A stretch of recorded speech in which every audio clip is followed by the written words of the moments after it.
Ây dô, đi rồi, đi rồi. Đi rồi, đi rồi.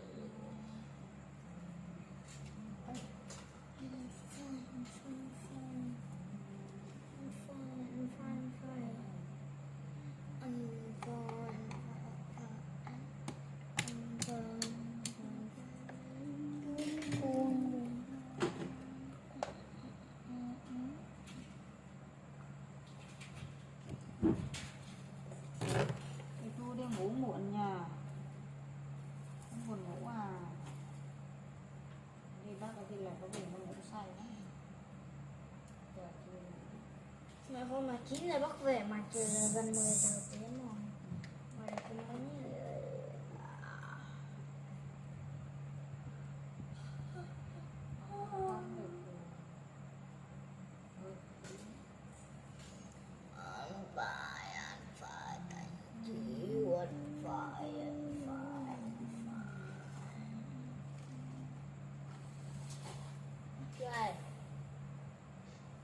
Mà cũng có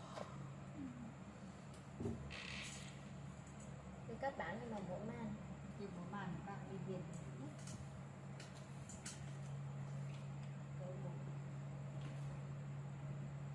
thì nó thành xong cái hình hoa này nó mọi người đã ơn xuân cho ta không biết lúc mô mới được lên cây cột điện nhiều.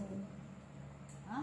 Không biết lúc mô mới được lên cây cột không, lúc mô mới được lên mặt trăng người.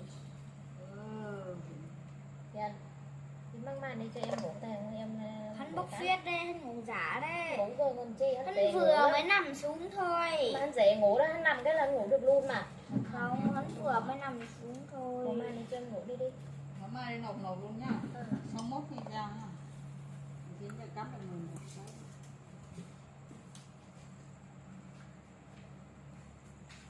Cái thì không mua đâu, không lấy gần gần này.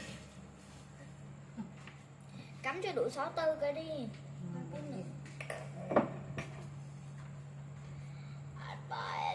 Tôm, bố màn đi em ngủ rồi. Bốc phết đấy. Hắn ngủ giả mà, hắn vừa mới chập mắt. Đây nha. Tắm nhiều cái. Ngủ giả à, ngủ giả à. Thấy chưa, thấy chưa, thấy chưa.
Bủa màn để đi ngủ đi Tôm ơi.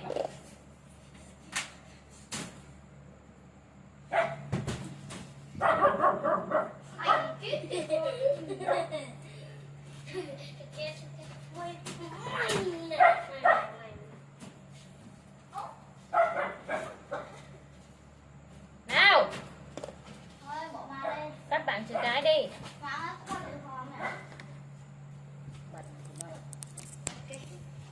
Tao bảo là bủa màn đi. Vâng. Cất lên đây chứ để lên tao làm gì. Rồi lên tắt tiền ngoài của ông đi.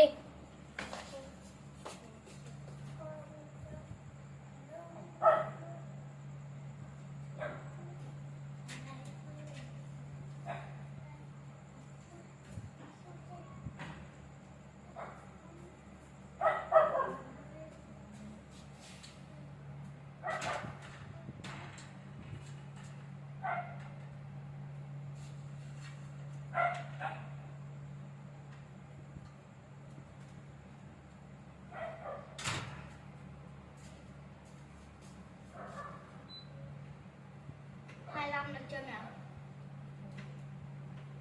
25.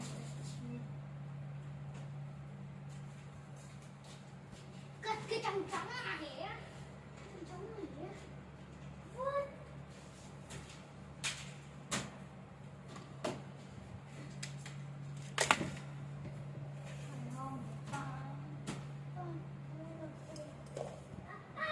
Cái chỗ này là em móc.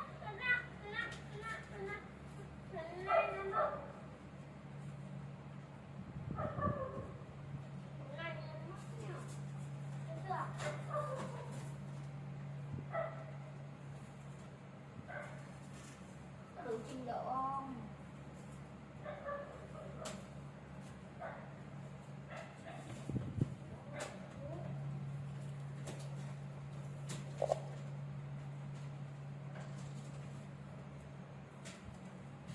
Mình nhả bổ mà.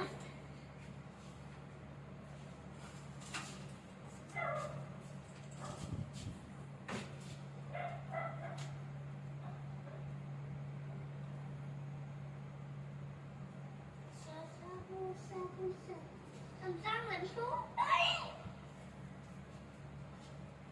Mọi người, trường buộc của đây thì anh hơi thấp nhỉ? Hơi thấp.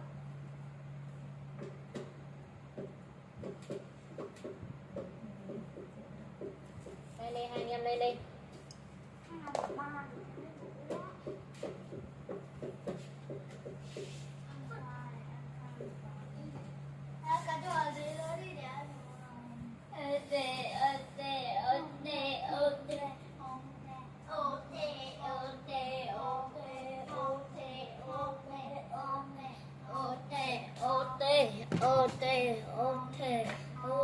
Dừng.